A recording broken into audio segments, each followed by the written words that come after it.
There's a couple people here, and I don't even know how you knew that I was here because I don't even know when I'm here. Hi, how are you doing? Okay, I'm serious. Like, I didn't even know how to find my own live to share it on my own Patreon. Oops, sorry guys.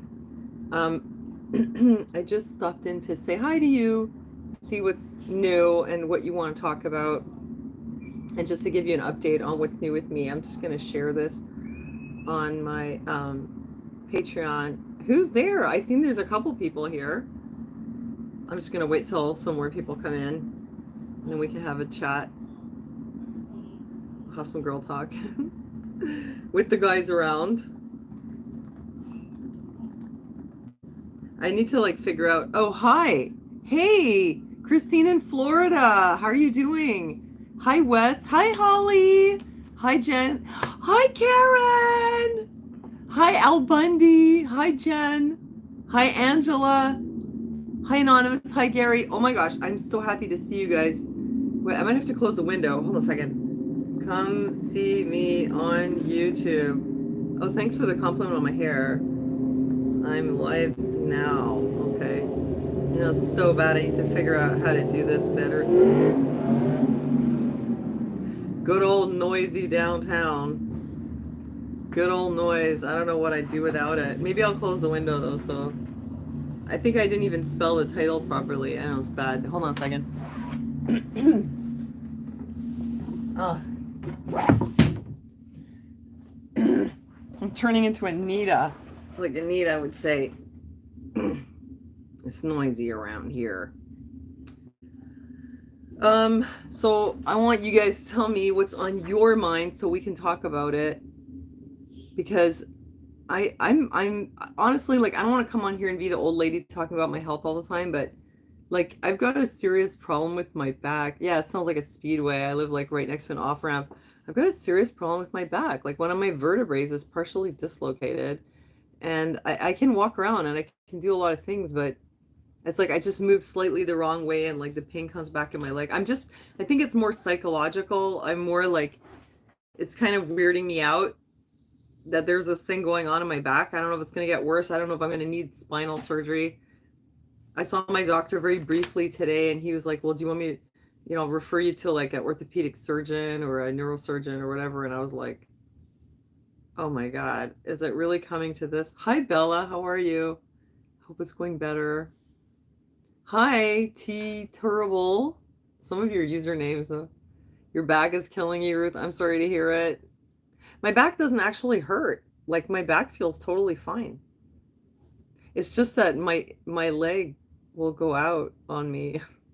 I don't know, you guys. I don't know. I'm the caregiver in the family, and now I can't pick up Aaron's wheelchair and put it in the car. So I feel like I'm useless. I can't drive him around. I can't pick things up for him anymore. I'm like his body, I'm his able-bodied body that does things for him.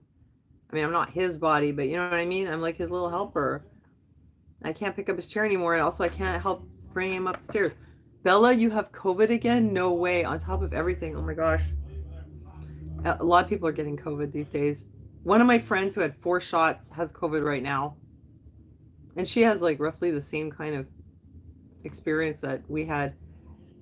But she's okay. But I mean, yeah, like everyone's getting it. Olive leaf complex? Wait, I see all these comments about something. Yeah, no, my bone is dislocated. Oh my gosh, you guys. Okay, I'm just to tell you a little bit about this.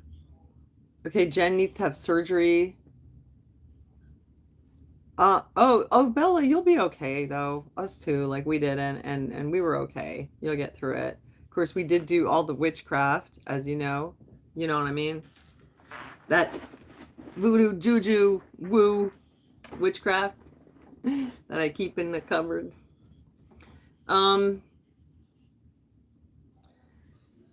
Yeah, like, so what I found out about this, if you guys don't mind, if like I tell you a little bit about this, I'm seeing, oh, okay, well, all right.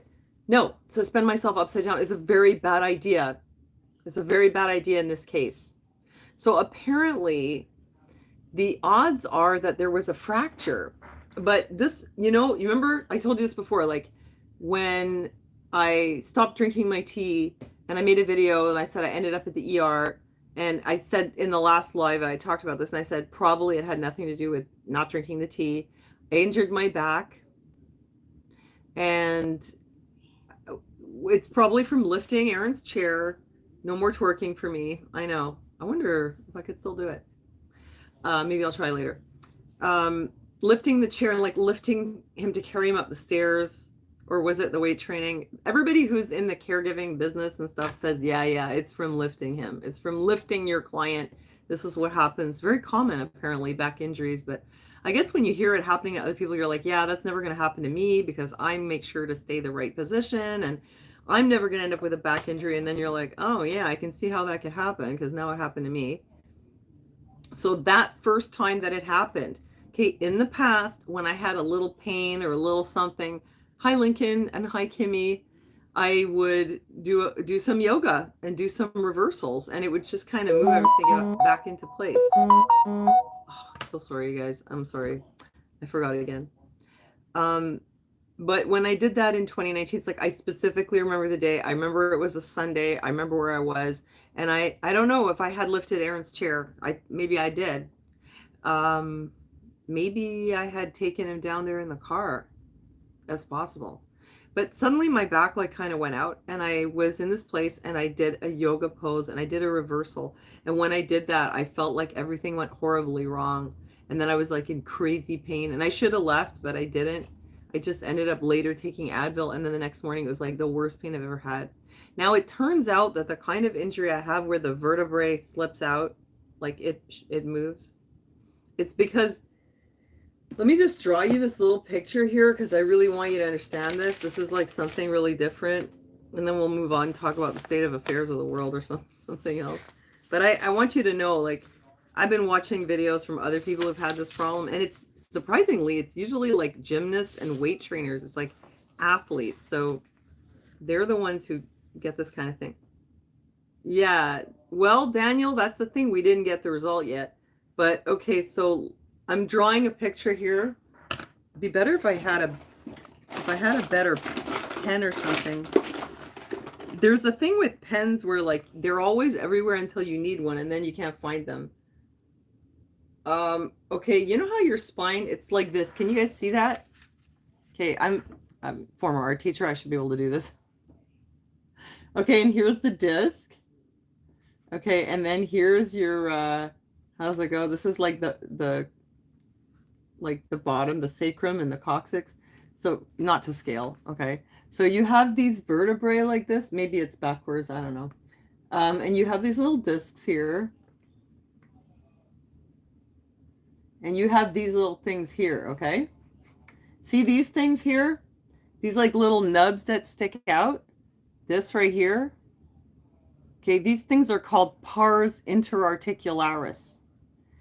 And your spinal cord is like somewhere in here too. Anyway, sorry, I don't know everything about that. I've been actually like, I keep looking at the MRI pictures and x-rays and like watching tutorials. I can never get it straight quite, okay? But this much I know, but I get mixed up about where the spine is because it's I guess it's not where I thought it was in the first place. But anyway, the spinal cord, because they put screws in when they fix it. I'm like, don't they drill through your spinal cord? But anyway, that's for them to do, and I don't have to worry about it too much. But anyhow, this much I know. So here are your discs, and here are your vertebrae, and these things, this pars interarticularis. Okay, what happens is it breaks. That's what happens, apparently. And it could be caused by like a defect, like something that you're born with. This is what breaks. And when this breaks, this doesn't hold in place anymore. And it starts going this way, you know? Because this is broken. So I don't know, like usually this is the most common way that this happens. It's a fracture actually on like the edge of it. And that's why you can't simply put it back in place, because it's actually like it's broken here and there's nothing to hold it in place properly unless you put screws, you know? So that's what I've been discovering, is that usually this happens with the small fracture. And if there ever was a moment I had a fracture, it was that day I did that reversal. And I'm like, that must have been the day. And then after that, I just kind of went on with my life. So it's either that or it's some freak thing because of my hypermobility that the whole thing just slid out. If that's the case and it's a ligament issue, I'm feeling more optimistic because apparently there's PRP treatment that you can get, and there is a clinic in Montreal that does PRP treatments, and it costs about $1,200. But I would probably take a risk with that. I would probably go for it. If they say there's no fracture, I'd probably do PRP treatment because it can help like rebuild the ligament to strengthen it. Yeah, I was walking like crazy on my trip. It's true, but I didn't have pain while I was there. I didn't have it when I came back, but it probably didn't help. I don't really know what set it off. I can't figure it out. I didn't do anything. I don't know what it was. Backpack, the walking. But whatever it is, this was there before. This just like made it worse. Yeah, but like you can float in a pool or you can do whatever you want, but it won't, because if this is the problem, where's my little picture? If this is the problem, that this pars interarticularis is cracked, that you can do all the floating you want. It might help give you some relief at the time, but it's always gonna keep sliding. Like there's anyway. So like I've been watching some videos of people that this happened to, and a lot of them, like I said, they're gymnasts and they're weightlifters and stuff, and they put off having surgery for like a long time, and they were even doing their sports with it, and then eventually it ends up really bad, and they end up having surgery. So I don't know. I think it's kind of making me think like, wow, this is because I'm scared to go to the gym now because I don't know what I'm allowed to do and what I'm not allowed to do. But anyway, that's what I'm dealing with. I guess it's taking up quite a bit of like, I don't know. I'm just tired, let's just say. I'm like so tired all the time. And I think because my something is shifted, like all the muscles on the side of my spine are like super tired all the time. Like I find it's hard to hold myself up. Like to the point where like I don't know. I don't want to come on here and complain, but it's like I didn't make a video because it's like I'm having a hard time like holding myself up. Like it's so bad, you know? So I figured, oh, whatever. I'm just gonna come on here and see what you got, what's on your mind, because I mean, I've been reading the news, but it's like I just don't have the energy to deal with it. Sorry to say. Yeah, I know. And it's just like all of a sudden, you know, it's just like I actually wonder whether there's something in my apartment. Thanks, Karen.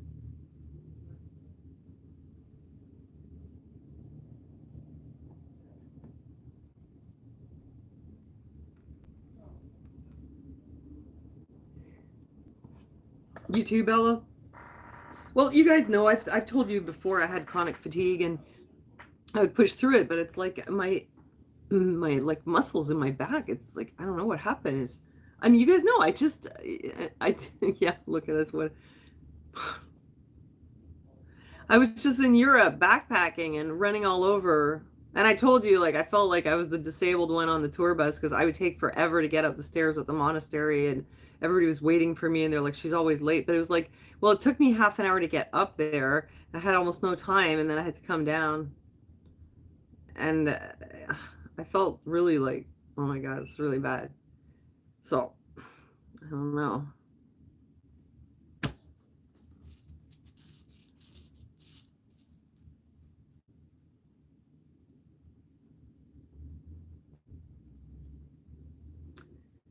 Sorry, guys.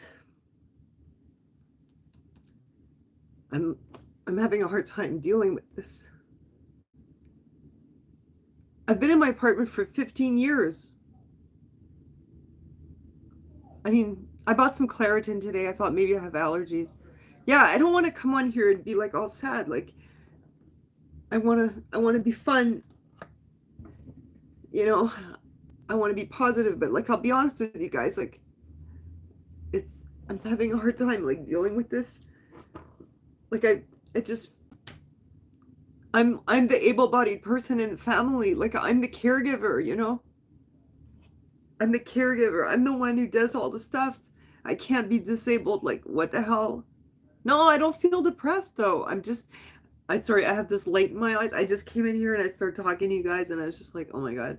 It's a bit weird too because I see your chat, but I don't hear you. But I guess I'm just keeping it in. Like, yes, I'm like, there's something really wrong with my back, and it's just like freaking me out because I take care of someone who has a broken back, and then I'm just like, oh my God, I can't be in this. Like, I can't have something wrong with my back, you know?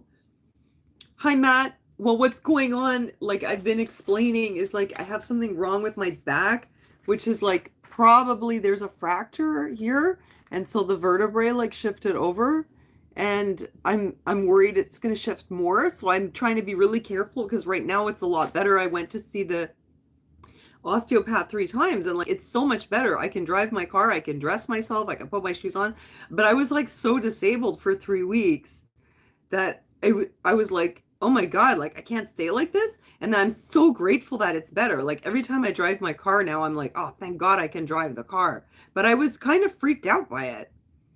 I was like, yeah, I had an MRI, and I have pictures of my spine, and like the thing has moved out. So either it's from like very weak ligaments because of my hypermobility that it sort of slid out, or apparently in most situations there's a fracture at some point. And like I was explaining to everyone 3 years ago, in 2019, I had my back like went out. I did this reversal and I had this crazy pain. I went to the ER. That might have been, if it broke, that was the moment, I'm sure, because it was like unbelievable pain. And they didn't take me seriously, and they thought it was something else. They sent me for cancer scans. Like they didn't even listen to me. I was like, it's my back, and they're like, oh, we don't think so.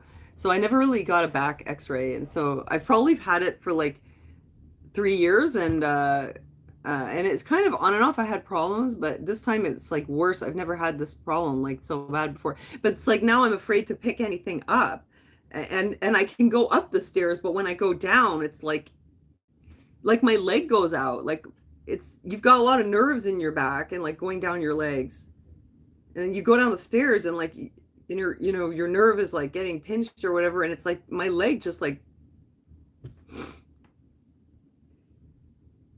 I don't know. Anyway, oh, I have a spare wheelchair in the living room. I guess if it comes down to it, I'll use that one. I'm just, like I shouldn't be so scared, but you guys know, like I'm really not a big pharmaceutical person, and I'm not the kind of person who like readily like go into surgery. I have a lot of issues with like trusting medical professionals, trusting hospitals. Like you guys must know that by now.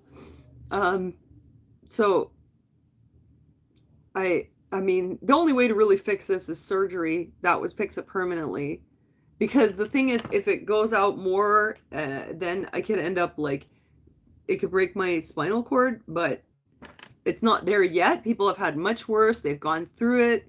They didn't end up breaking their spinal cord, but just the fact that my partner is in a wheelchair with a broken back, like it's just a bit freaking me out, because like I've always been the one who takes care of him. I'm the one in the family who does everything. Like I feel broken.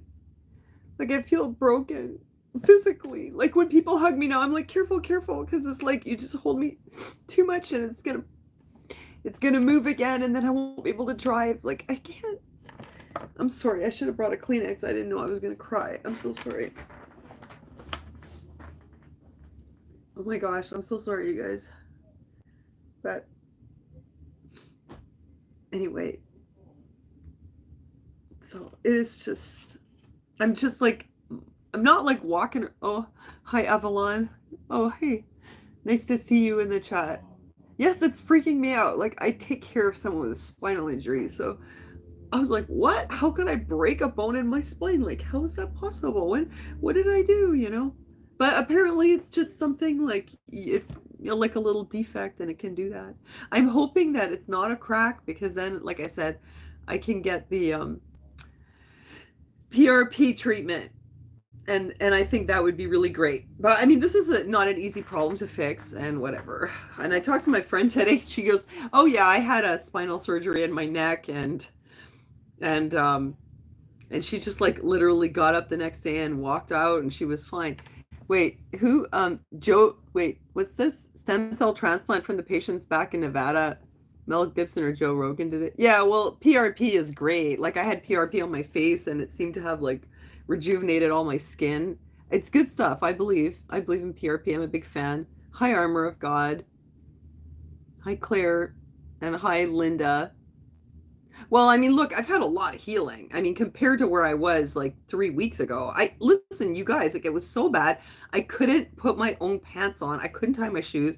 I couldn't even properly take care of my own hygiene. Like, seriously, I did, but it was like a struggle. But I was like, oh my God, no. And plus, living in Canada, like, you feel so like there's no help. Like, there's, you have to have money or you can't pay for, you can't get physio. You can't get, physical therapy like unless you've had surgery. You can't get help. It's like you're just so uh it's just like you just figure it out, like you're just screwed.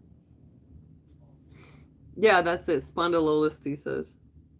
All cops get back surgery around 40. Yeah, from the weightlifting. Well, that's it. Yeah, it's one of those things. Hi, Craig. Hey, nice to see you in the chat. Anyway, I don't want to come on here and just cry about my back, but it's weird. Like people come up to me and I'm like, oh, I brace myself. My son, he like, just don't pull me. Don't, because like once I saw that, anyway,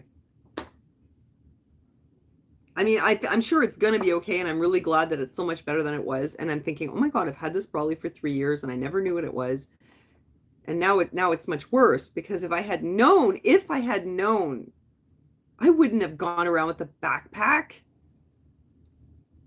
I would have probably walked, but I wouldn't have carried that backpack. And I remember wearing the backpack and feeling like my spine is being crushed. And somehow my back was okay, my hip or whatever, that was all okay until I got back, but I'm sure that didn't help. But I do wish that somebody had given me an x-ray, but I asked for help so many times. I was like telling my doctor like there's something wrong when he just kept telling me to lose weight. And you know what he said to me today? Because I went there for Gunner for a referral for something else.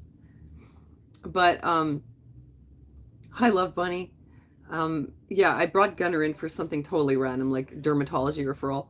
And I told him, yeah, I got the MRI thing, didn't they send you the result or whatever? And he's like, oh, like you just need to do some stretches. And I was like, there's a bone that's like dislocating, like you can't put it back in place apparently. Like I don't know how much he knows about this. And then he's like, okay, well, make sure you don't get any more weight because, like, if you got a little weight in front, let's throw your back out. It's like, stop with the weight thing. Like, it's always that. And I was like, listen, I'm doing what I can. I'm on a 16-hour-a-day fast. I eat clean. I mean, what do you want me to do?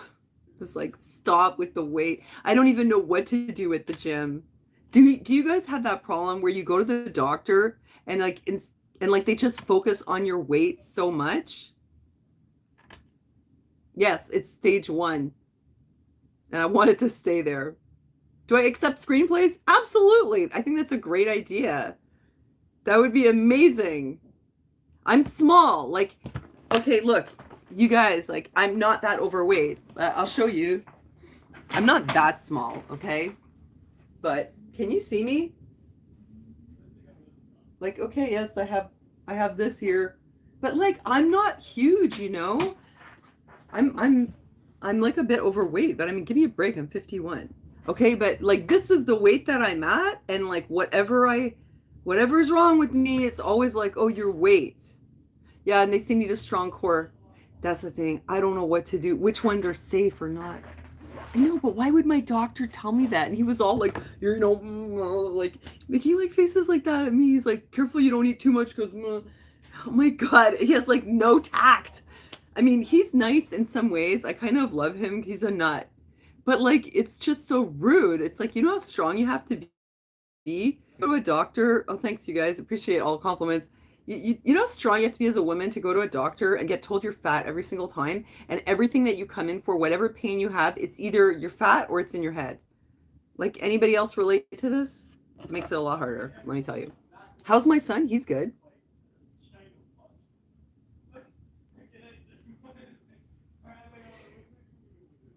Um, Thank you, Claire. Thanks. I mean, yeah, I think I look okay. Apparently, I'm too fat though. Medical gaslighting. Do they have like a special class in that? They have like medical gaslighting 101. How to not give your client referrals, like how to avoid patient referrals and gaslighting. First, spend 6 months trying to convince your patient that they're fat and that's the problem.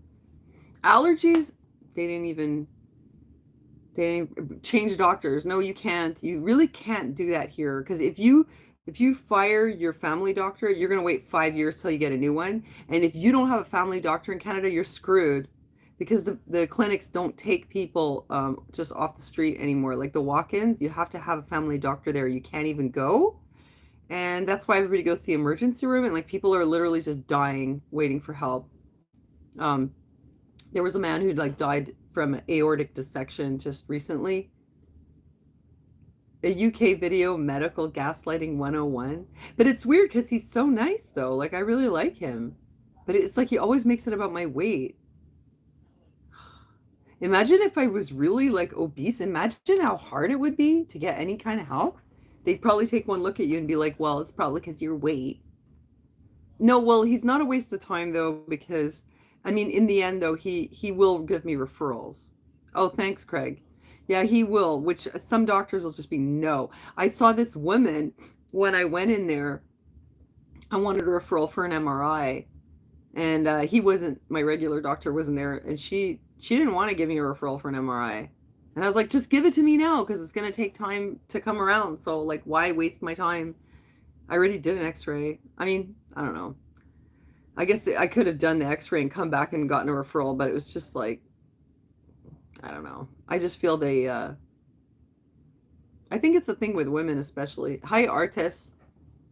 Yeah, I heard about 80 Canadian doctors have died this year. Yeah, I heard about that too. But I wonder how many of them usually die. And we don't know like the exact reasons they died. But yeah, apparently like a lot of doctors have died this year.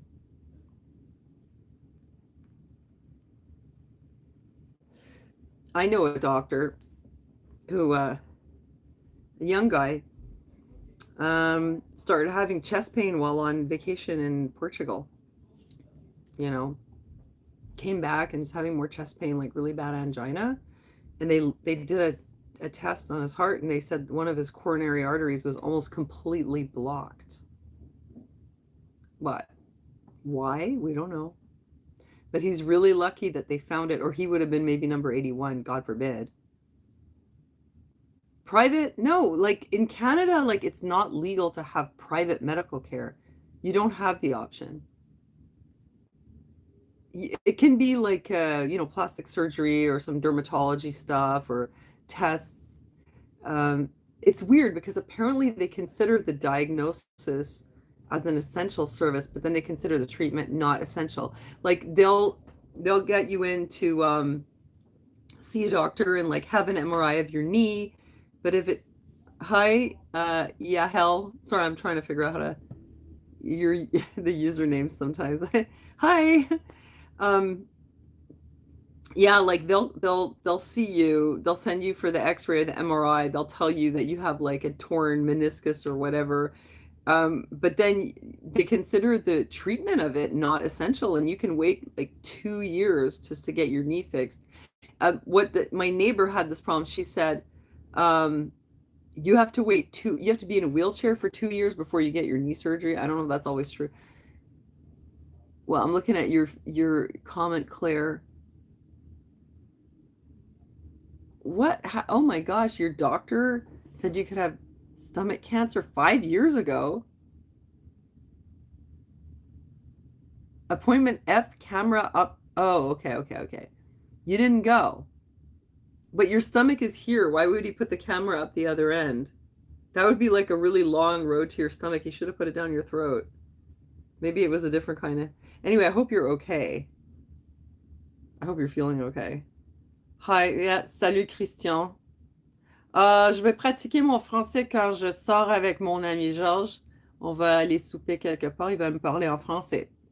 My friend George is French, so I get lots of practice with him. 2 years to get your knee fixed. Yeah, you have to wait a really long time. Oh, like just for just about everything. Most things. Hi, Joey. Oh, you're fine. Oh, that's good news, Claire. Yeah, like it's gotten really bad here lately, like worse than before. It's like to the point where it's like you just hope that nothing happens to you. Here in Mexico, we have both, but public hospitals are risky, says Daniel. Interesting. Yeah, well, Canada has like this philosophy that you shouldn't have public-private partnership. They say it's because then it's going to become profit driven. It'll drive up the costs, and I don't know. Um, the government won't be able to pay for the like because the idea is we're supposed to have all our healthcare covered. So then somebody would go to a private place and the government would still have to cover it, but the private places would jack up the price. I mean, apparently, like that's the reason, or something to do with that. But like it's not legal to have private. Although I mean, you can have like you can pay for your MRIs and stuff. I did paid for the MRI. Um, but no, you just have to wait. So like if I needed spinal surgery, I would probably wait like 5 years to get it anyway. So should I put myself on the list now? Might as well, unless it's an emergency.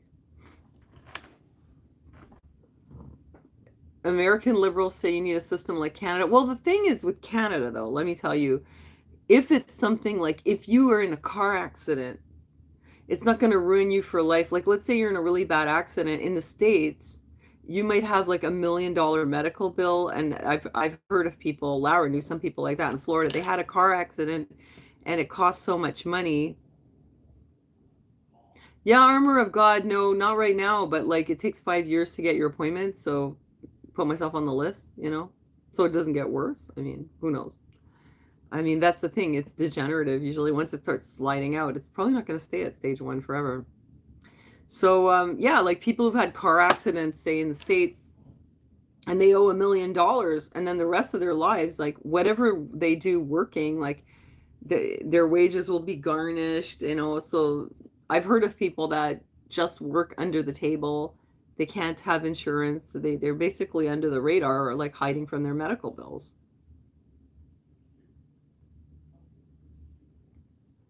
Um,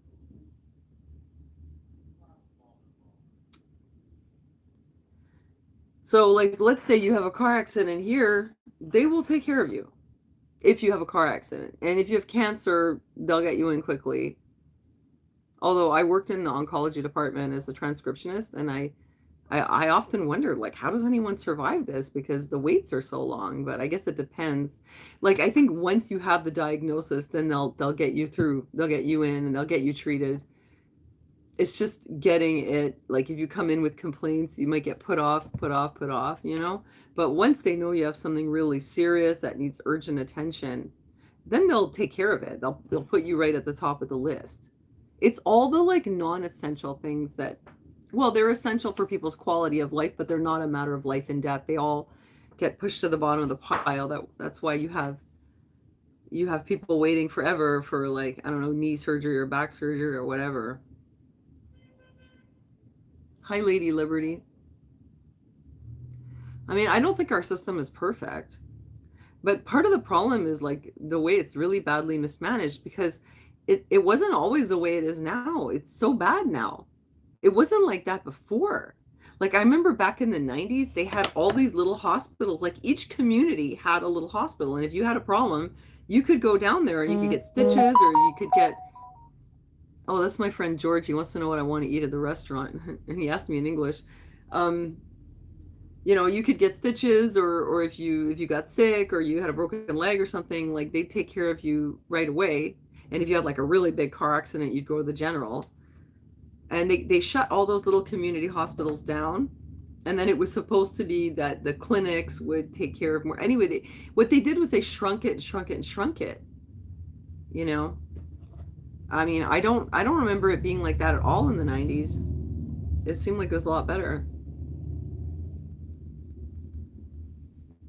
And it depends on the province too. Like I think Canada is really bad, because when we talk about waiting at the ER, we're talking like 12 to 24 hours. Some provinces, they complain about their ERs and they're talking about like a 4-hour wait.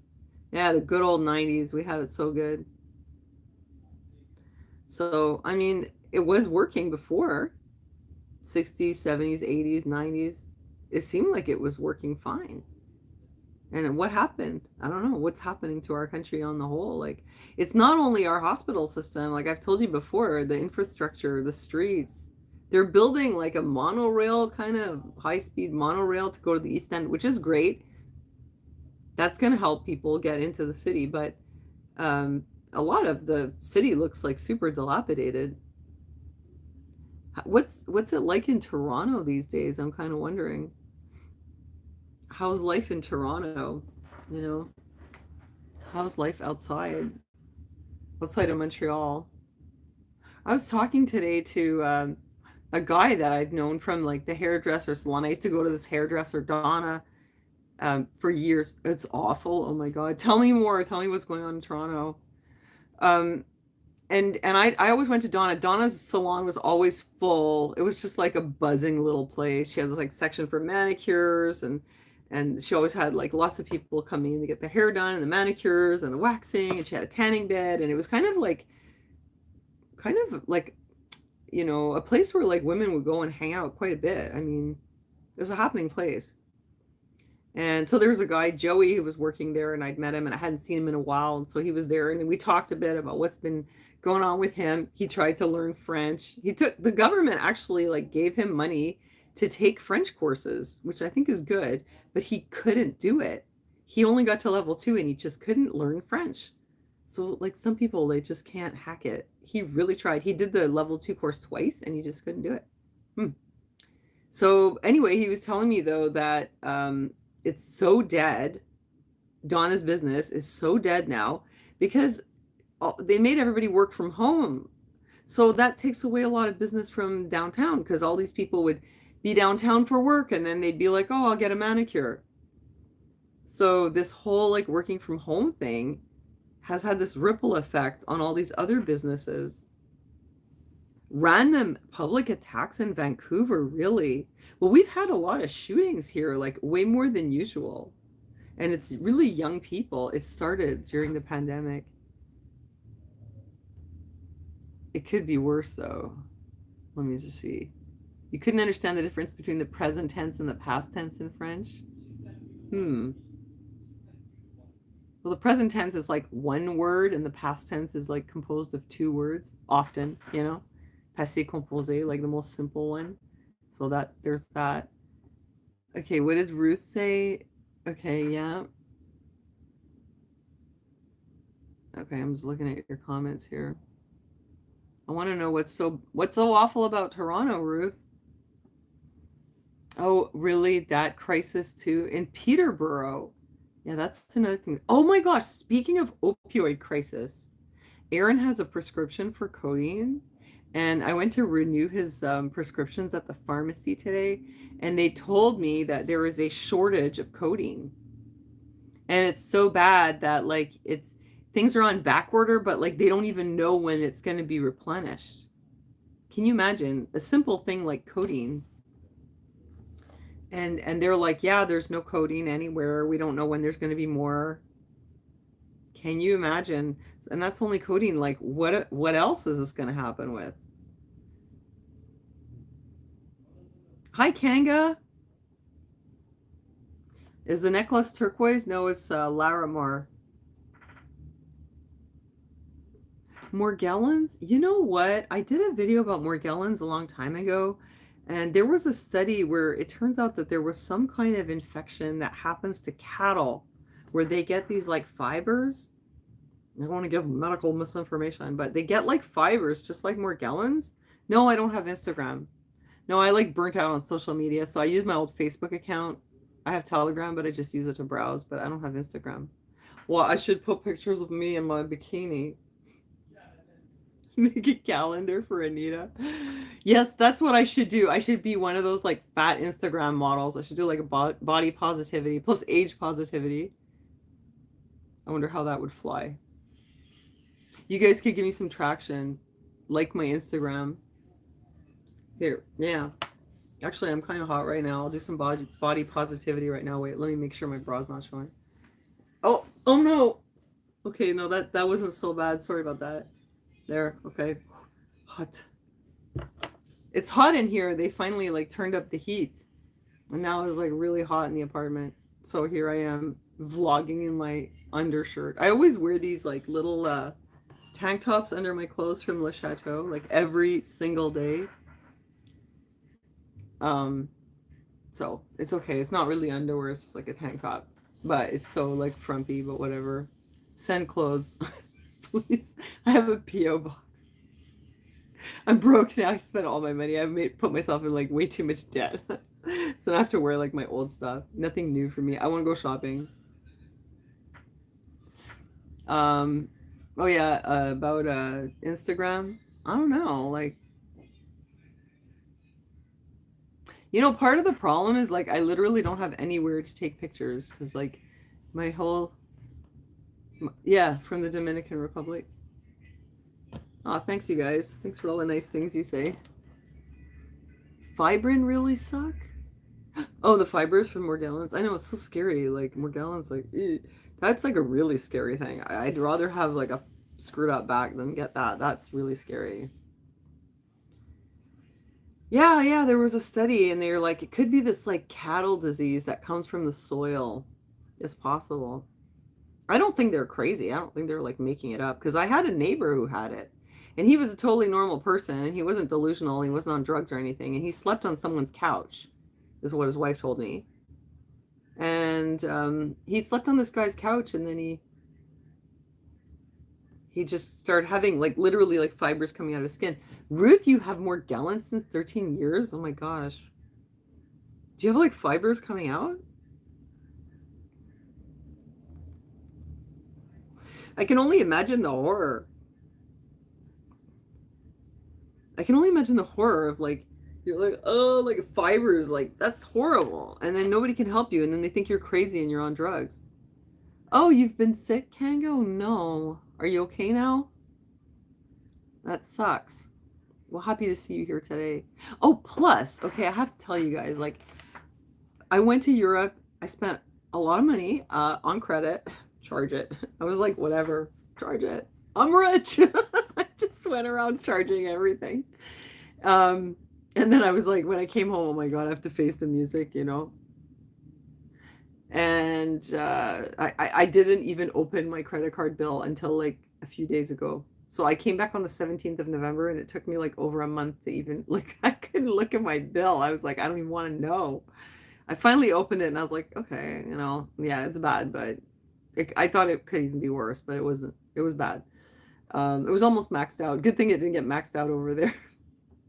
I was making jokes about that too. I was like using my credit card and I was like, oh, still not maxed out. It still works.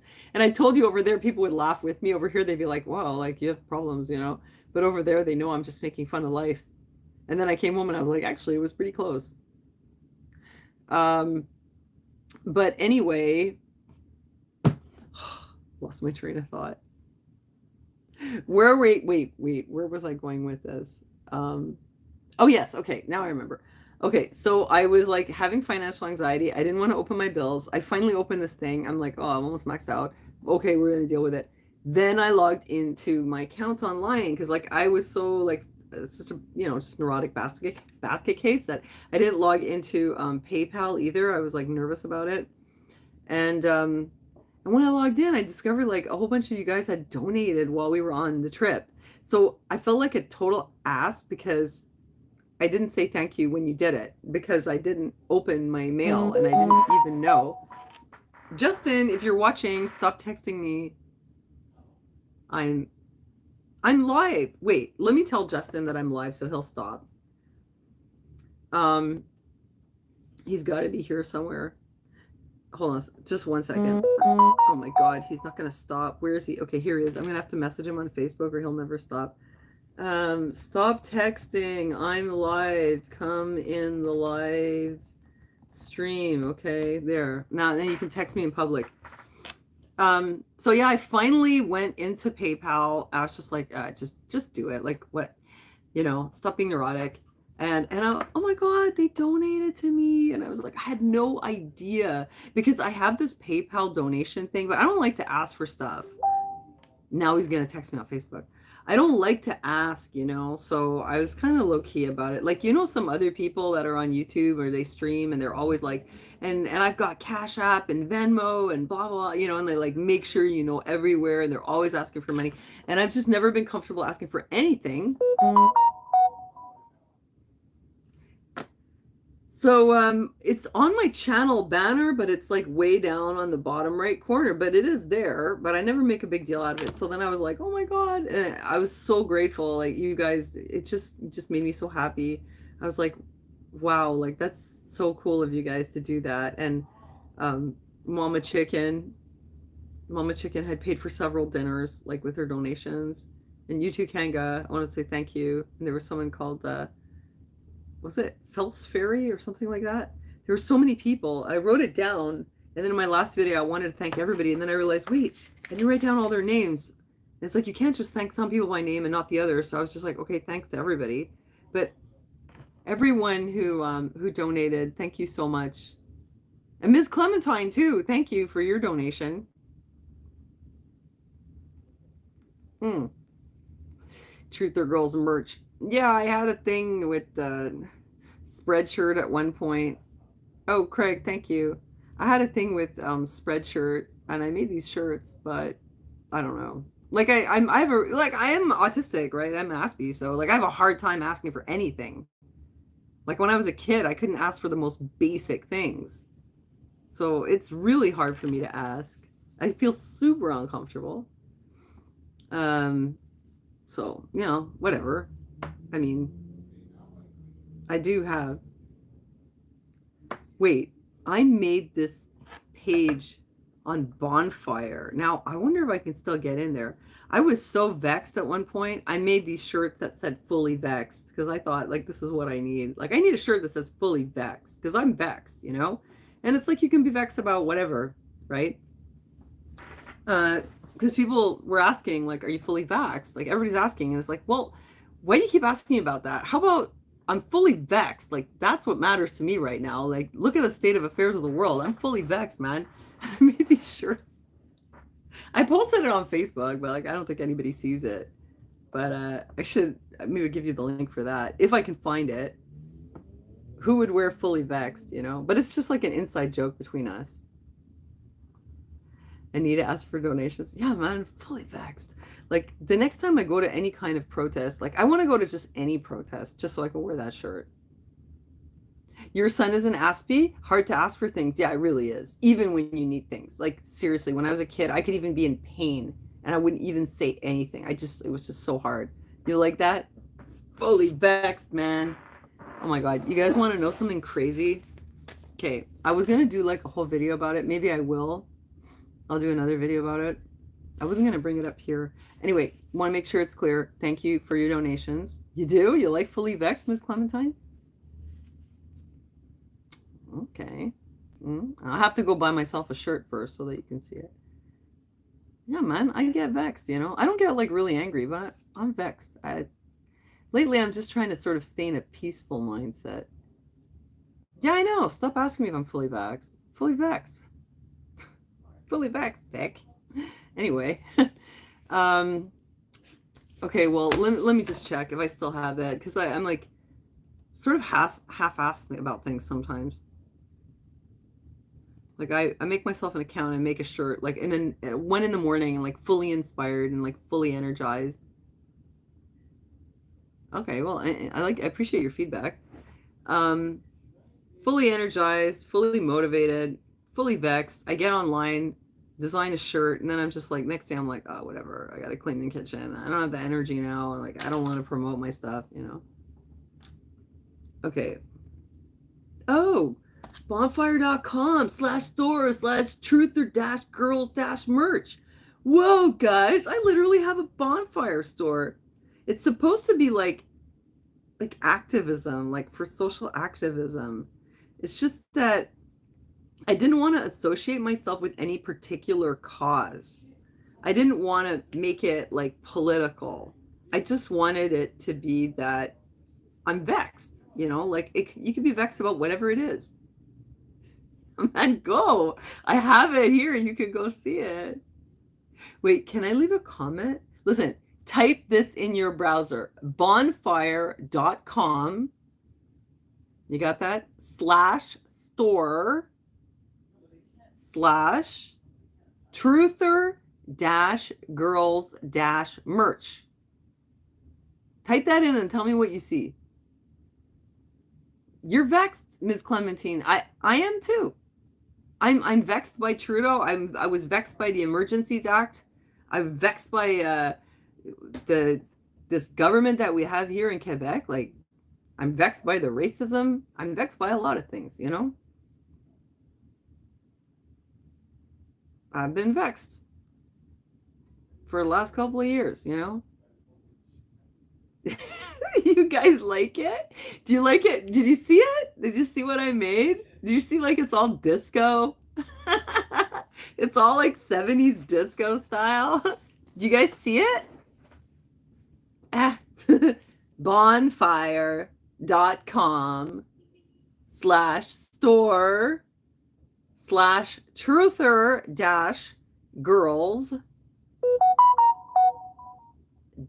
merch slash. No, you're not stealing it. That was my idea. Well, I mean, you know, you want to tell people you're fully vexed. Don't start putting out a line of merchandise. Then you're gonna. Then I'm gonna have to sue you. That'll ruin our relationship.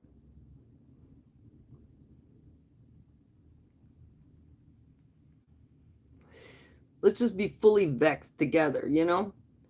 I love that it's kind of neutral. Like, it's like it rings a bell because we've all heard about fully vaxxed, right?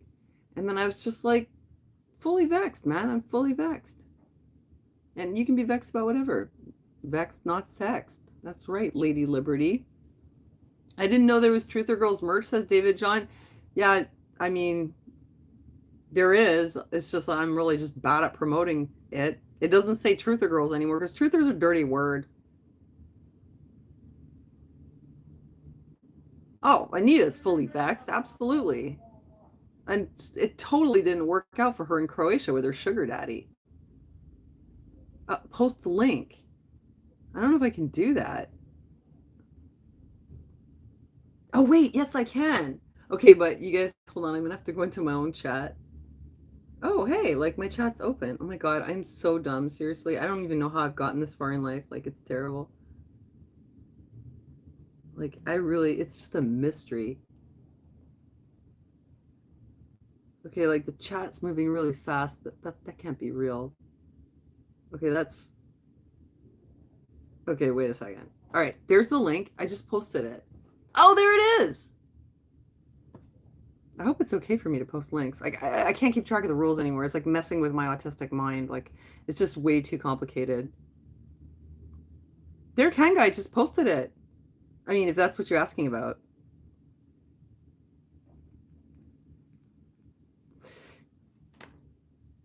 No, they said now. Our government said no one is fully vaxxed. It's true, they said that. They just said, are you up to date? But you can be fully vexed. I'm up to date with that.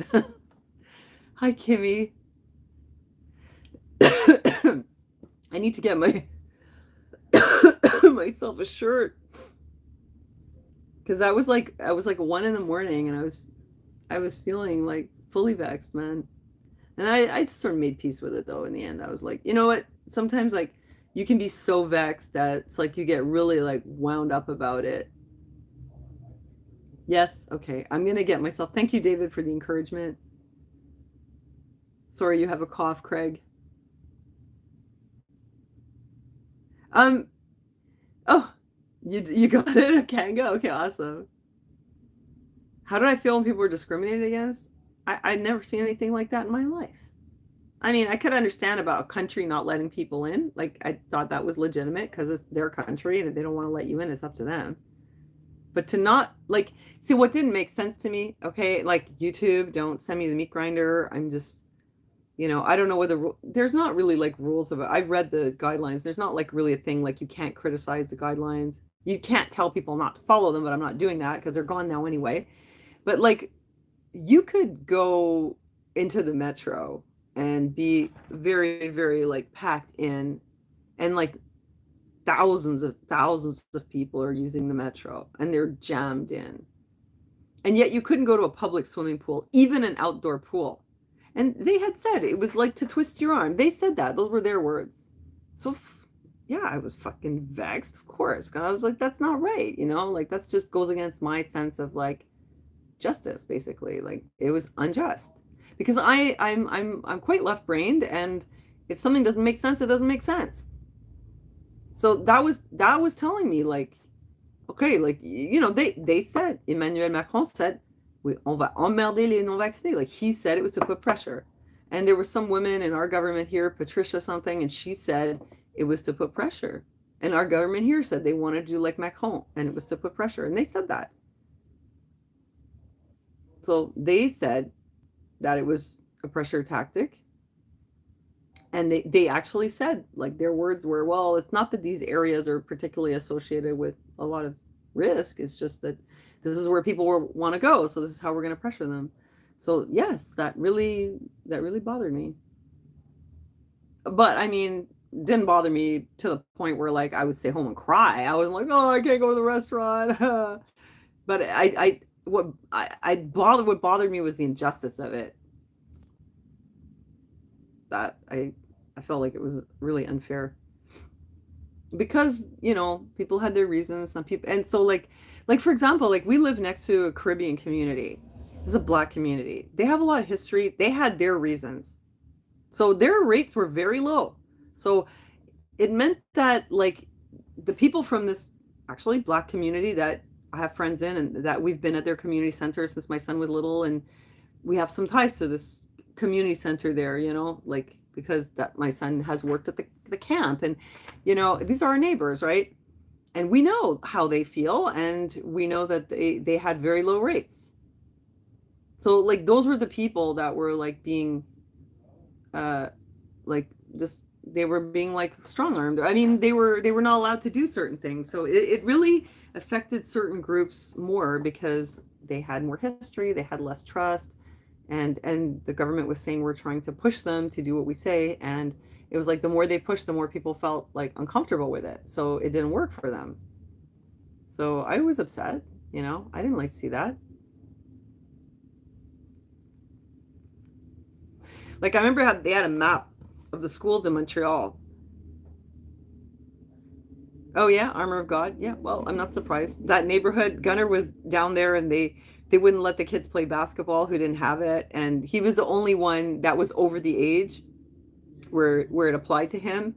And the guy who was working there said to uh, said to me like, yeah, well, if we have more kids over 14, like none of them are going to be able to play basketball because nobody did it.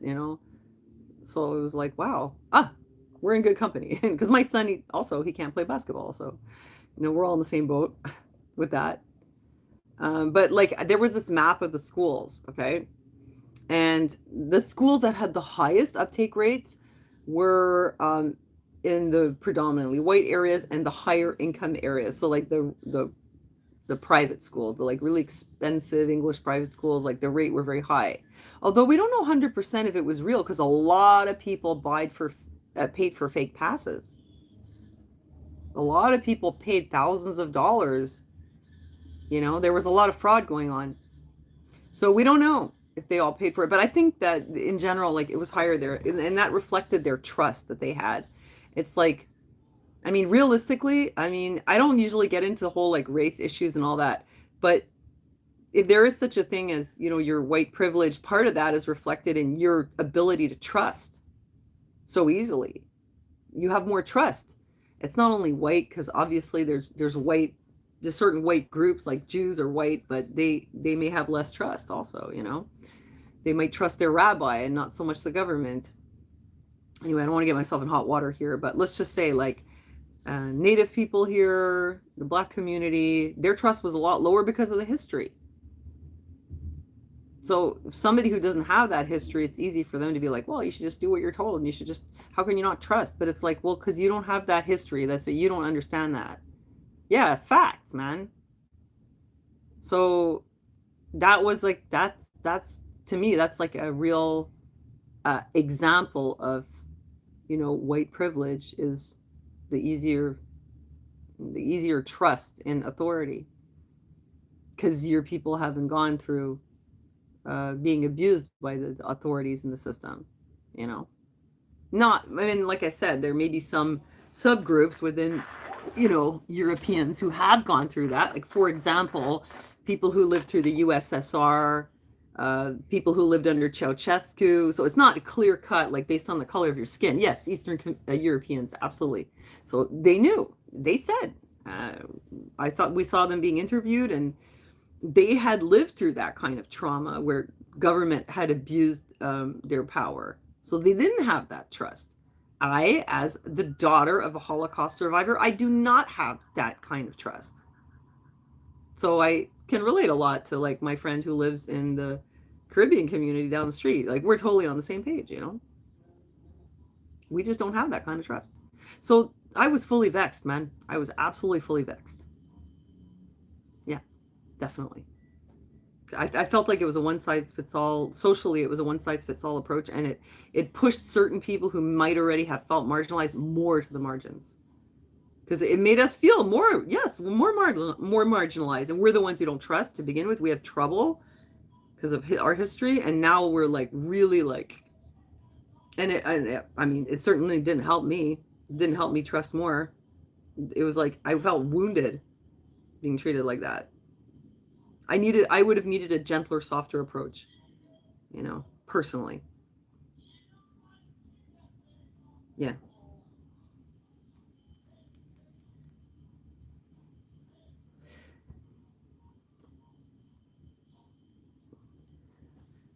Um, hey, you know what? Here's a weird thing though. Okay. I'm really asking myself questions about this. Like, what is going on? And I'm gonna have to like I might talk about things in lives, and I might be like all over the place. I'll talk to you about my back for like half an hour, and then I'll talk about the government, and then I'll talk about something else or whatever. And I appreciate your input, like your feedback. Um, oh man, I forgot like where I was going with school, but there was something else I wanted to tell you that's after. Yeah, so the school. So yes, like the schools that were like white rich people mostly, they had very high rates because I think they have very high trust.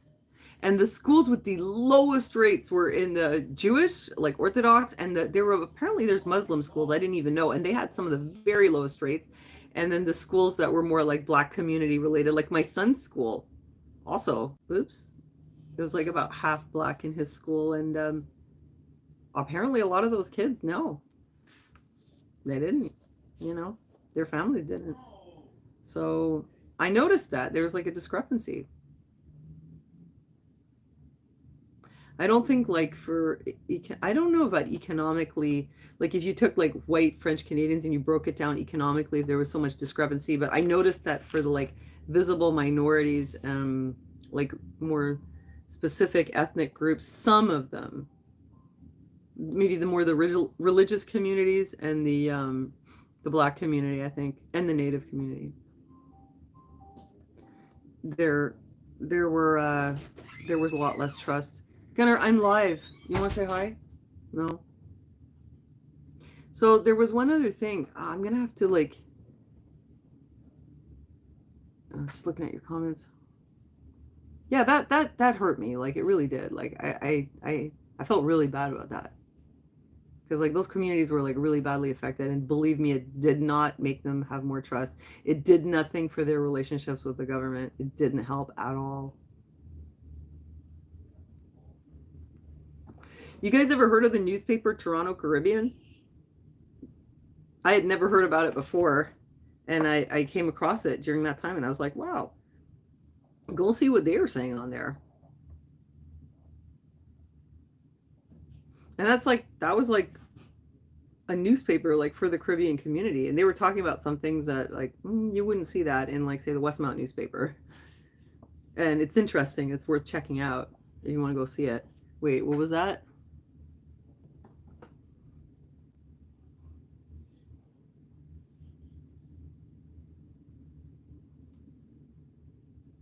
Interesting. Oh yeah, go check out Toronto Caribbean. And there's this one writer there. It's a woman. Oh, hi, Walk of Truth. What?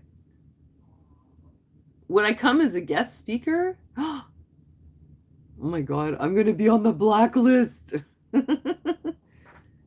Yeah, probably. Yeah, I would.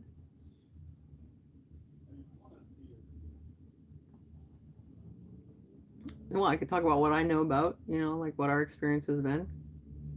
Okay. Get on the black. I'll never fly again. I'll be like, as the daughter of a Holocaust survivor, I am appalled at the system. And they'll be like, no flights for you. But it's the truth,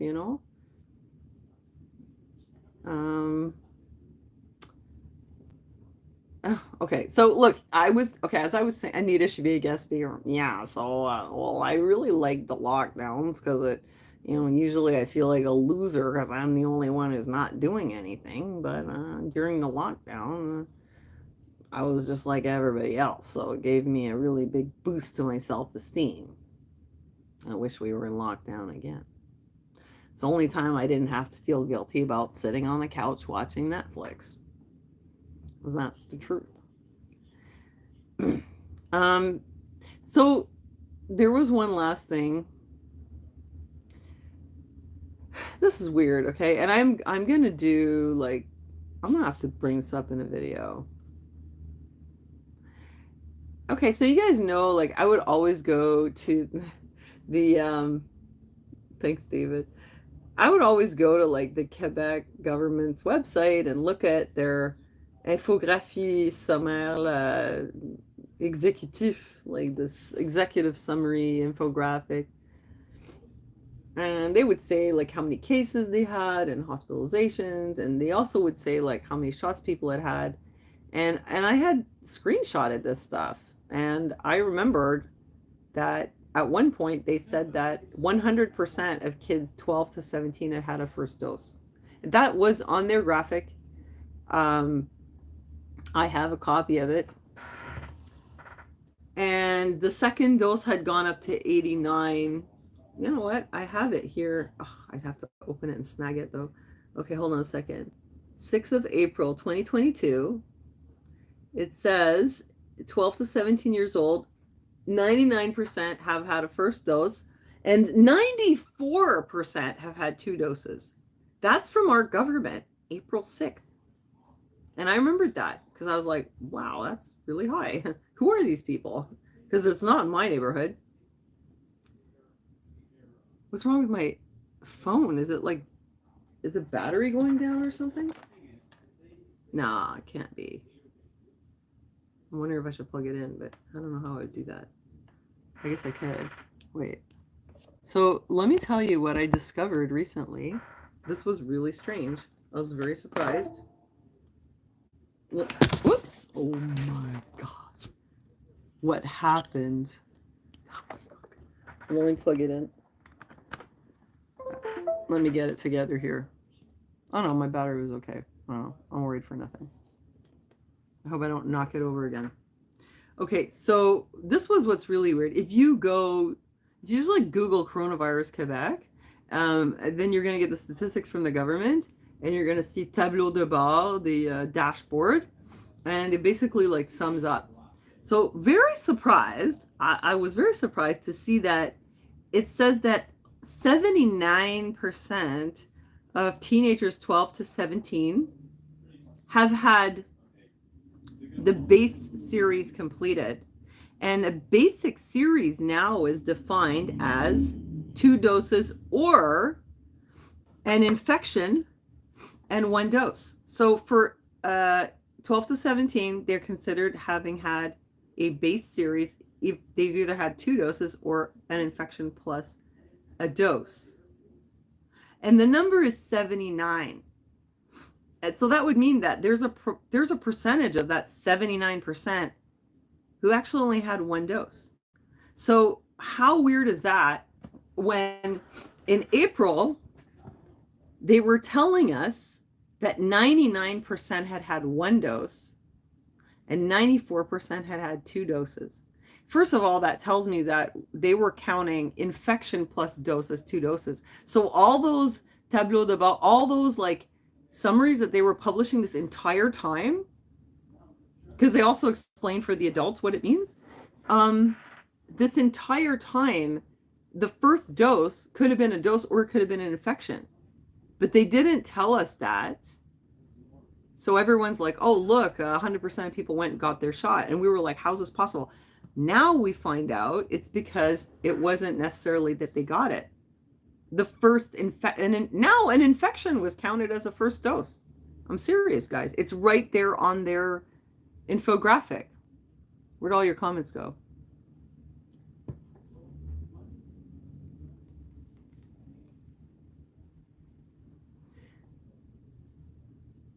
Okay, you following me?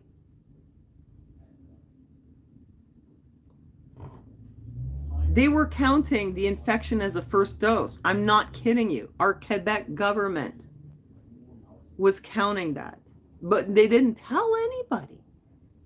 They said 99% of 12 to 17-year-olds have received a first dose. That's what they said. I have it right here. I have a screenshot. Never was there a single word anywhere here. Never a single word that actually a lot of those first doses, they were counting infection as a first dose. Yeah, you remember I said 6 months ago, like, how do they all have 100% of the teenagers got it? And I was like, how's that possible? Because we know, like, lots of people didn't.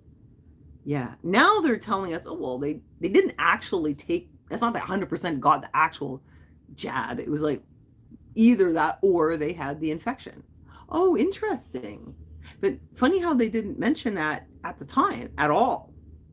So it gave you the feeling, well, look, everyone's doing it. So it, you know, what's wrong with me? Well, I should go and do it too, right?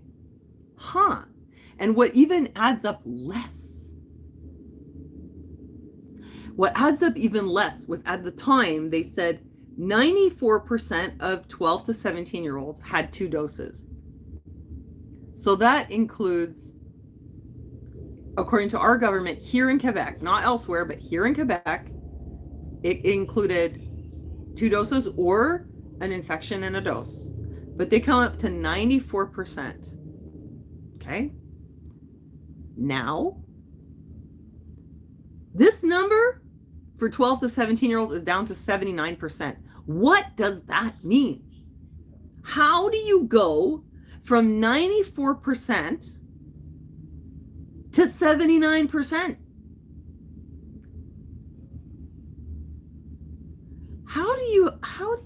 How does this happen?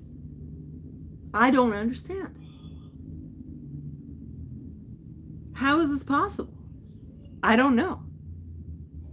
But they changed the numbers, and I have a screenshot.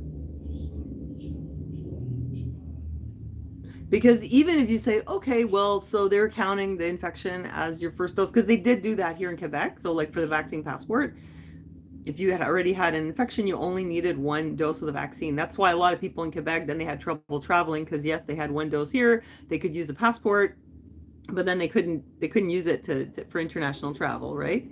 So that was an issue. And when I told people out there, I was like, oh, we only had to get 1 dose to be able to use the passport here. They were like, oh, that's weird. On the other hand, in some countries, like in Germany, you didn't have to have any doses if you'd been infected. You had like a period of time, a grace period, where you were considered like you're okay. And you can use the pass, recovered, you know? So wait, let me look at this one more time.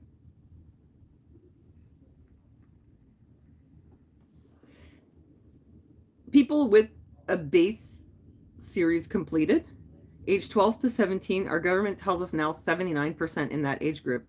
And that includes people who've had 2 doses or people who've had, by Craig, who've had 1 infection and 1 dose. So we don't know how much percent is 2 doses and how much is infected plus 1 dose. But I mean, at least 79% have had at least 1 dose. But what happened to the rest of that? Because it was at 94%. So what happened to the other 15%? Where did they go? That is absolutely mind-boggling. It kind of really makes you wonder, eh? What's going on here? Let me see. And I told you, like, no, they didn't die, Ruth. No, they didn't. I've looked at like death statistics from Quebec, and they're not higher for 0 to 49 than usual. There are excess deaths, but they're like in the over 70 group, I discovered, and I was wondering why. Like, delayed medical care, or like what's up with the over 70s? Because I was really wondering. I was like, because after like all those people died in the first like year or so, the second year it was really low. Like it was much lower because there were people who were very old and frail and they died during lockdowns and from the COVID and all that. So then after that, it should be a little bit lower because like those people were supposed to die in the next couple of years, but they all died that year. And this year it wasn't as high as in 2020, but it was higher than last year. Sorry, guys. So I was trying to understand, like, well, who's dying exactly? And I looked at the stats and I discovered that in the age 70s, like for some reason they have more deaths, but we don't know what from. They didn't say. I wouldn't be surprised if it has something to do with difficulty getting access to medical care though up here in Quebec. Okay, wait, let me look at the numbers, okay?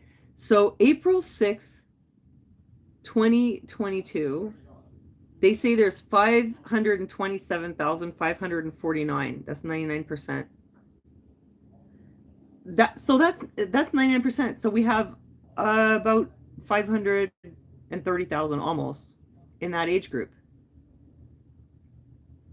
So what that tells us is that, according to the government, since they're counting infection, that means like all the kids that had one dose or either they'd had 2 doses or they'd had an infection and a dose. So that means that like a lot of kids that had an infection. We don't know exactly the number, but it's at 99% here. Okay. And that's 527,000.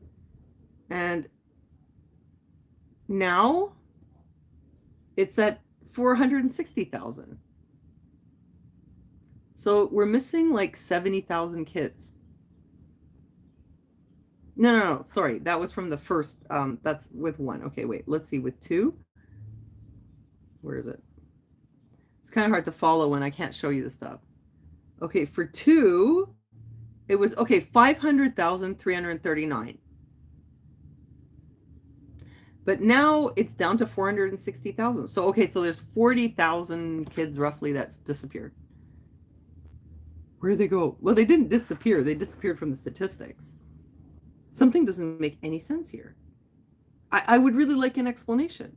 Did they miscalculate? Did they change the way they're counting it? Did people move? I mean, there's like 40,000 kids that were counted in the statistics before and they no longer qualify. Why not? I mean, I don't understand. I don't get it. I'm wondering, like, did I miss something? Something's really strange. We're talking about like just 6 months. They didn't say anything either about the period of time. What? No. So they have a different standard for kids here. They here in Quebec, they still consider you like, you've had the base completed if you had an infection in 1 dose. Anyway. I'm just telling you, like, I just came across this randomly and I was like, how did the number go down? That doesn't make any sense.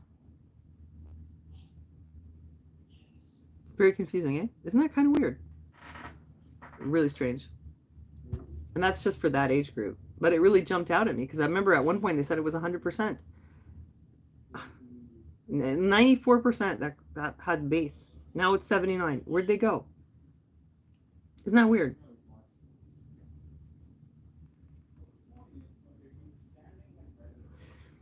Hi, Dusty.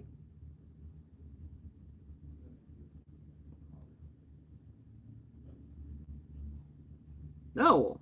Why would I get banned? I'm not telling. I'm just saying, like, I'm just asking, like, what is the discrepancy with our statistics? This is what the government's telling us. 79% of 12 to 17s have had either 2 doses or a dose and an infection. But in April, they told us it was 94%. That's all. So I'm like, well, where did the rest of them go? I would really just like to know what accounts for this discrepancy. There's got to be an explanation. I don't get it. And it's not just that they didn't count all the kids. It's not like that. Oh, I thought, okay, wait, what if we got like a whole bunch of immigrants maybe? What if we got a whole bunch of like Ukrainians or something? Or maybe people moved. Maybe they moved. What, like the vaccinated kids moved out of province? That doesn't make sense. Or did we get a lot of immigrants and they haven't had their shots? That doesn't make sense. Like something doesn't make sense. Anyway, I guess I can't like show you more without showing you the graphic, but I'll have to make a video about that at some point.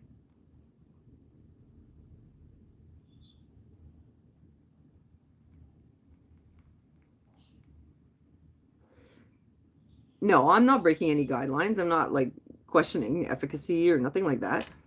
I'm just saying like something about our statistics here in Quebec is very strange, a very strange discrepancy.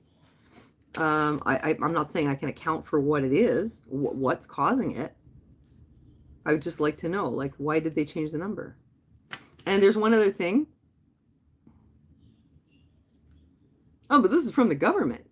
This is our government here in Quebec.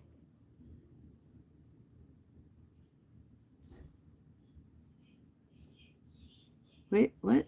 Sorry, looking at your comments.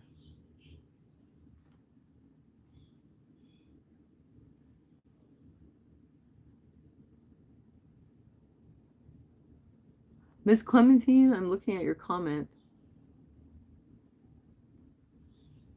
Can you please be quiet? My son is sleeping.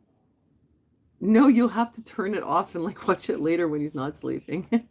That's so weird. Be quiet on the internet. Quiet down out there.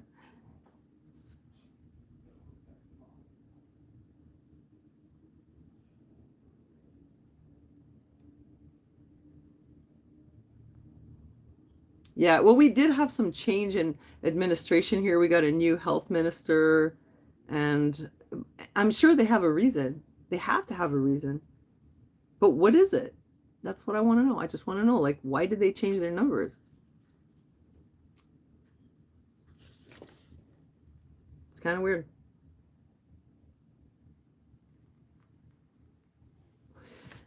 One last thing.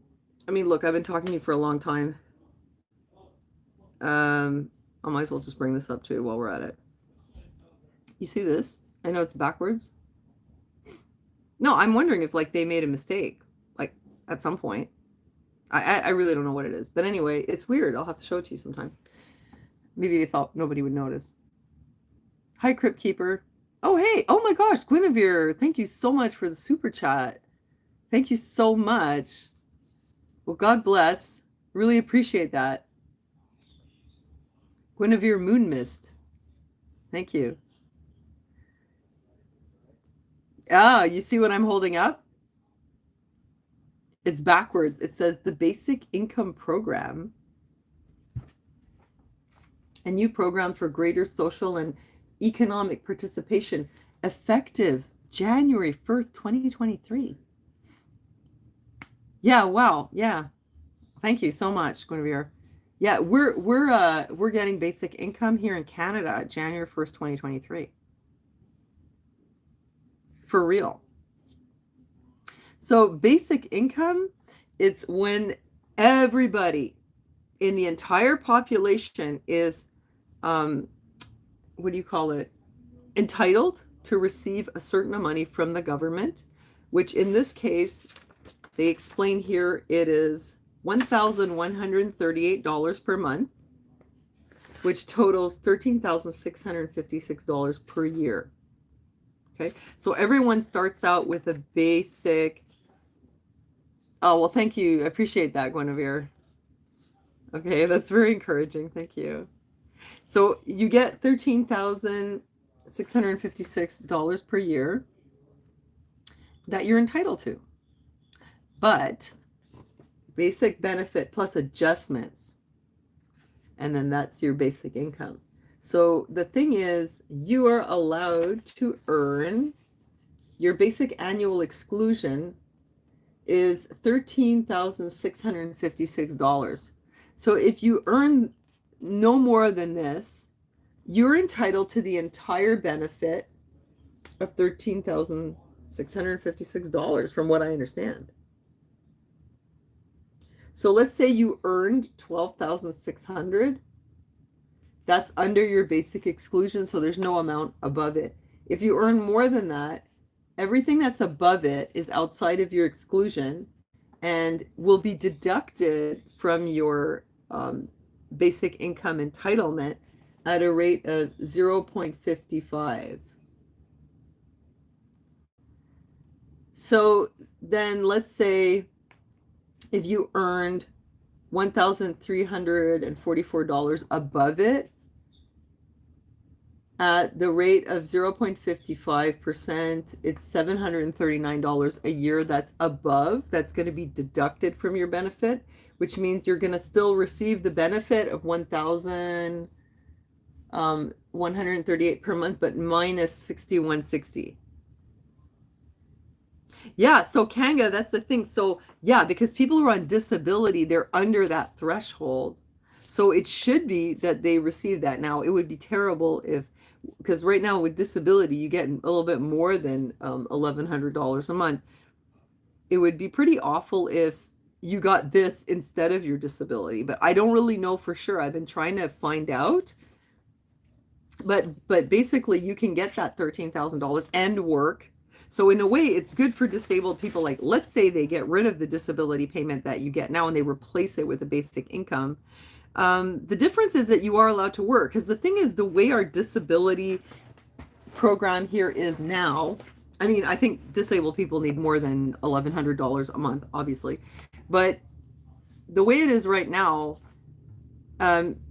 disabled people are prevented from even working the small amount that they could work, because if you are allowed to earn $100 a month in Quebec on top of your disability, sorry, and everything beyond that gets taken off at a 100%. So if you earn $200 in a month, they take 100 off your check. So then people don't want to work because what do you earn, $25 a week? Anything beyond that gets deducted. So what people do is they get into programs where the government hooks them up with a job. They might work 4 hours a day and they just get an extra $100 a month, plus they get a free bus pass, but they're not allowed to earn any extra money. So basically it's like the government's paying their salary. So when you get, $1,300 a month for your disability, plus you get a $100 bus pass and an extra $100. So you're up to $1,500, and that's all you can make. And that's with you working like every day. It's just so that you're not sitting around at home. You're basically doing volunteer work. So what happens is people who are disabled, they'll work under the table, maybe, or they just won't work because they're afraid to lose their benefits. Because like if you take a job, and this has happened, you take a job, you work there for a short time, you're not able to continue to work because of your disability, you lose the job, and then welfare disability goes, oh, but you were working. So they cut you off, and it's hard to get it back. Oh, my glasses, where did I get them? Oh, they're Juicy Couture. They're like 10 years old. So it like discourages people from even doing anything.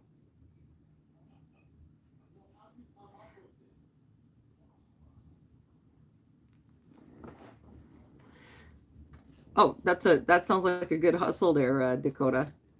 Selling potatoes from your garage. That's a good hustle. Potato hustle. So with the basic income, if you get to keep your disability payment, you get an extra $13,000 a year. Like, that's going to really help a lot, because it's really not enough what they give people here. On the other hand, let's say you get your basic income, it replaces your disability, and you decide that you do want to work and you want to earn like an extra $250 a week, which isn't very much. You might be working like, I don't know, 15 hours a week or something like that, or a bit more.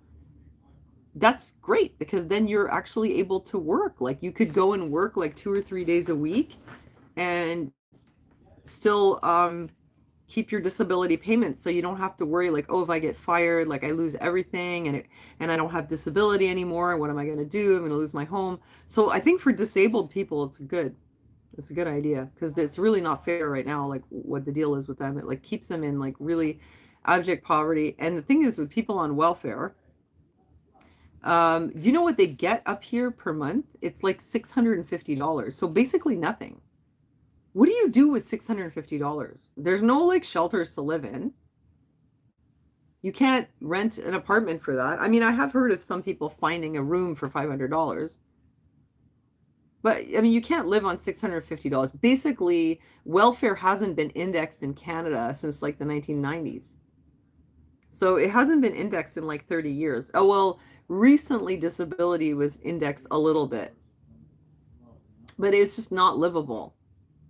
So since the 90s, like what people get for welfare hasn't gone up. So that would include anyone who can't work, who really can't work, but who doesn't really qualify for disability. My experience with that was that no, Taco Bunkies, no, you have to just stop watching the stream if you don't like it. Sorry. Yeah, I'm gonna talk about this tonight. You can watch something else. YouTube is a big place. There's lots of stuff. Or you can just close it, actually. It's up to you. That's the ball's in your court. um my experience with people on welfare was like they do have problems. A lot of them do have disabilities. They're just not recognized disabilities, including like mental health problems where they don't qualify for disability, but they're not really able to work, you know? So now they would be able to get this extra 1,100, a little bit more than that per month. So the people who make more, like let's say you make not 13,000 but 26,000, so a little bit more than half of that 26,000 would be deducted. I mean, of the second 13,000. So like roughly $6,500 would be deducted from your basic income, but you'd still get the rest. Now, if you make more than that, eventually it's going to be all deducted. So somebody who makes $50,000 a year, they're not going to have anything left after the adjustment. So actually, it won't be giving money to people who make over a certain amount, you know? So it won't be going to the rich, but they're entitled to it. If they end up not working, they're entitled to it. So I thought that was interesting. But the risk would be that there would be some people who could work, who just choose not to. And it could be like, let's say somebody doesn't even qualify for welfare.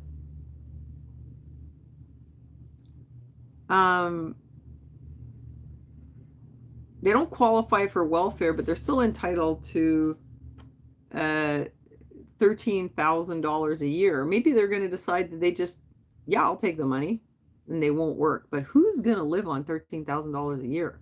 Or maybe some people will decide, I think I'm just going to make $13,000 a year so that I can collect the other $13,000. Why work for $26,000 when I can work for $13,000 and collect the other $13,000 for free? There could be some people who would do that. It's not a lot of money though. So most people who have like some kind of career or trade where they earn, $60,000, $70,000, $80,000 a year, this is not an incentive for them to stop working. They would have to cut their hours so far down to $13,000 a year just to get an extra free $13,000. If you're earning $70,000, $80,000 a year, what's in it for you? Nothing really. But if, let's say, you're just lazy layabout and you're just like, yeah, I'll take the money. Well, there are some other things that affect your basic income amount, which includes your property, total cash. The limit of cash that you can have is $20,000. We will take into account your cash. For example, it could be hard cash, amounts of money you have in a checking or savings account, funds deposited in a tax-free savings account, or term deposits. So like your investments and your money in the bank. And anything above that amount is deducted at a $1, like 1-to-1.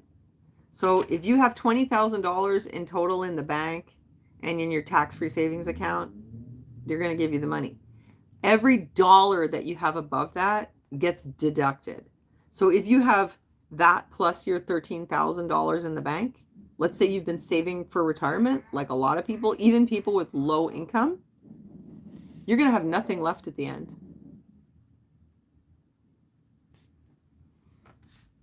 Tax-free savings account or term deposits. It didn't say anything about RRSP. But basically, yeah, if you have any money in the bank, it gets deducted. So there's a whole other group of people who would not be incentivized to get this, because you won't get it if you have any savings. So a person who, the only people who would benefit would be like maybe some like people who really just have never made it. They have nothing in the bank, and they work really low paying jobs, and they're like, yeah, I'll just work half as much and I'll collect twice as much. But anyone who has savings, they won't qualify. And who would go and spend all their savings just to be broke enough to receive $13,000? Like, it doesn't make sense. There are people out there like that, but most people wouldn't do it. Plus, the value of your property. If you have property value of $500,000, you're exempt. Anything above that, um, it's also deducted as an adjustment at 0.15 cents per dollar. So, like let's say you have a house that, I don't know, maybe it's your family home, or maybe you bought it a long time ago and it's worth $500,000, then that's not a problem. But like, what if the value of your house went up? It gets deducted too. So basically, the only people who would benefit from this are people who don't own their own home, have no savings, and earn less than like $26,000 per year while working. So that's what this is. But it's interesting though, because it's like a super basic amount. It just kind of makes me wonder, like, are people going to end up needing that? Are people going to end up so broke that the government is foreseeing that people are going to need to have that small amount of money just so they're not like completely starving? Yeah, the only people who could benefit from it really would be like people on welfare, people on disability, and like super poor people. So they're doing it though in January. I thought I'd let you know. And at first glance, it sounds like, oh my God, they're going to give money to everyone. But then when you break it down, you realize like actually most people wouldn't qualify. Well, they qualify, but then everything is deducted, and they actually don't get anything. Well, that was interesting.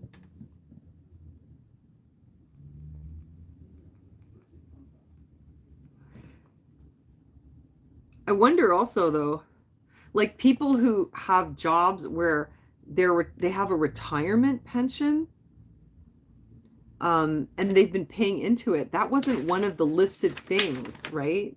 But people like me who have no pension, like I don't get any pension with the work that I do, so I have to put my own retirement savings away. So my retirement savings, I guess that would totally disqualify me, because I've had to create my own kind of retirement savings, because I'm not going to get any pension. Like if you're a nurse and you work in a hospital, you're going to get a proper pension when you leave on top of your government pension. But if you're someone like me and you're an independent worker, like you don't get anything. So that would mean that people who are low income, who are independent workers, because they have to save for their own retirement, they're disqualified. And then obviously people who earn more than a certain amount, they're disqualified. And people who own any property, they're disqualified too. So they say this would help about 600,000 people in Quebec come out of poverty. But it's interesting that they actually brought it in. It's not just talk anymore. It's really here. Basic income program. And there's only 4 provinces that are doing it. Quebec is one of them. I forget what the other ones are. Oh, look, there's a guy in a wheelchair. It's like, that's Aaron. Well, it doesn't look like Aaron, but yeah. Aaron, but a lot darker though. So there's Aaron. There's me, the caregiver. Like, when's he gonna get that money? Yeah, I thought that was interesting. So I'll let you know how that goes. And I might go, I think Aaron wants to maybe watch that Candace Owens documentary with me. I was going to go check that out. Inflation. Well, that's it. Like with all the inflation and like I was telling you, businesses are like closing. No, 1,138. Lovely flight. $1,138 a month. I won't get it. Because what do I earn? I don't earn that much, like with my regular job. Maybe it's like 25,000 a year or something like that.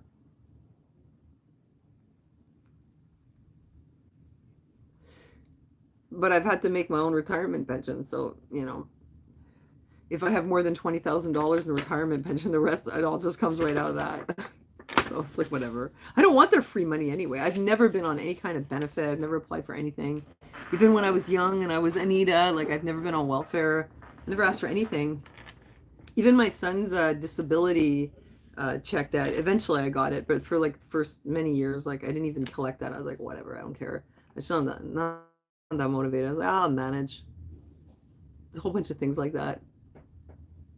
No, it's true. I've never been on welfare. I've never been on any social assistance. I remember somebody telling me once, like, but why? It's free money. But I don't know. I was like, I don't want somebody giving me money. What for? I get my own money. You know? I just always believed that, like, once people start giving you, unless you absolutely need it, like you're disabled or something, like you really need it. But if you just start taking money, like, for no reason, then you become dependent on it. And you just sit around on the dole. I just thought it might, like, my philosophy was, unless you absolutely needed to, it's better to take care of yourself and, like, stay independent, or you might get in a bad habit. So I don't know. I never wanted it. I never did it. So I don't care about this so much either. But I mean, I do get the tax child benefits that everybody gets.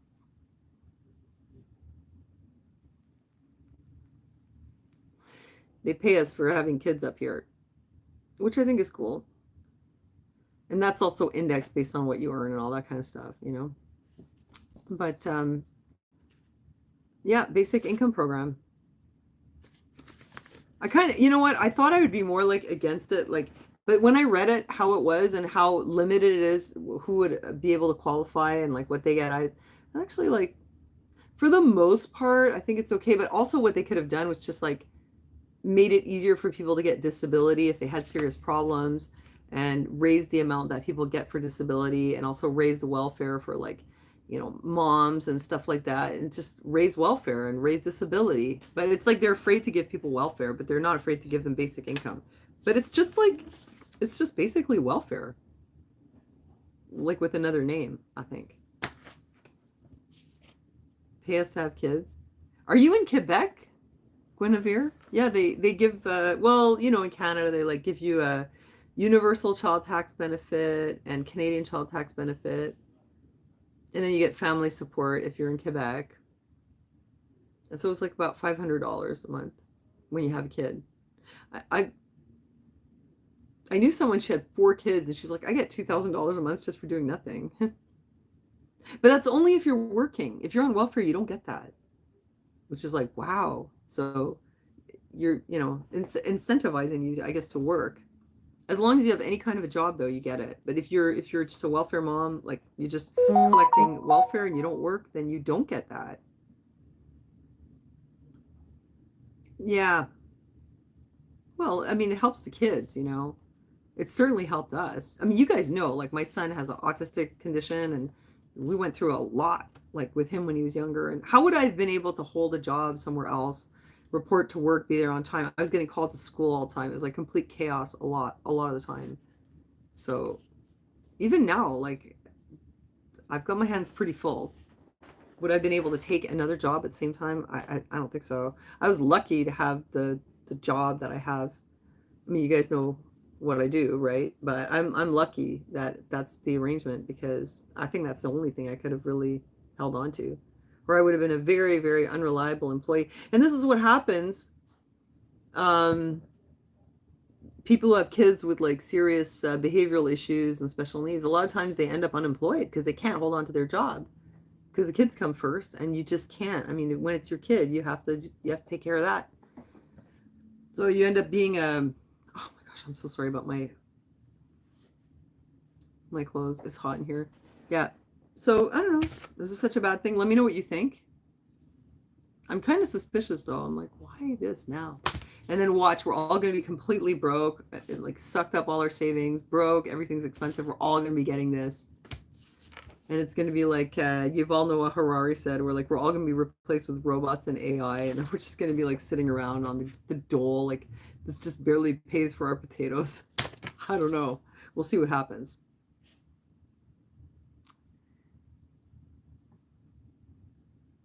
Hi, Michelle. Yeah, I've been on here very long. I'm really glad I got to touch base with you and like talk to you about all those things. Actually, like now that I do the lives, I really prefer being able to interact with you while we're talking about things. Mining the human spirit. Oh my God. Oh, wait, is that like about AI? Yeah, I prefer talking to you like this. Like when I sit in front of a camera and it's just me now, I'm like so not motivated. You'll take the duel? Well, yeah. I mean, well, we need it. I'm glad Aaron's gonna get more. Like, it's crazy what they give disabled people. You know, looks like they thought this through. Yeah, it's not as it's. This isn't like Serb. Serb was like $2,000 a month. They just handed out to everyone. They didn't care like what's in your bank account or whatever. This is much more thought out. We'll see how that turns out. Maybe it'll be really good for people. I'm wondering. Maybe some things will come up.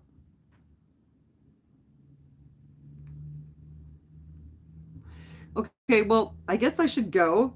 It's funny because like whenever I come on here on a Tuesday, I'm trying to stick to a schedule and come talk to you on a Tuesday. I always end up talking here for like an hour and 40 minutes for some reason. Why are people asking about the new Halloween movie? I don't know. I was gonna watch the Candace Owens documentary about what happened to the money, that thing. Single mom with an anxiety disorder. I'll take that dole. Yeah. I mean, that's who it's for. It's for you, you know? Um,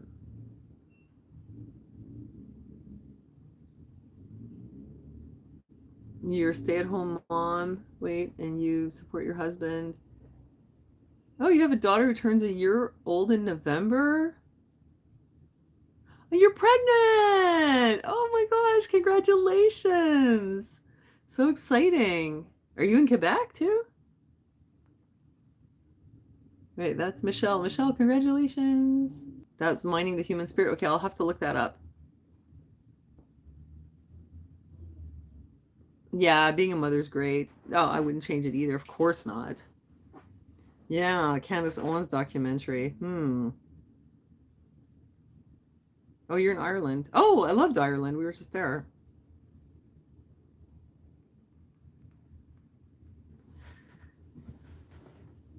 All right. Well, let me know what you think in the comments.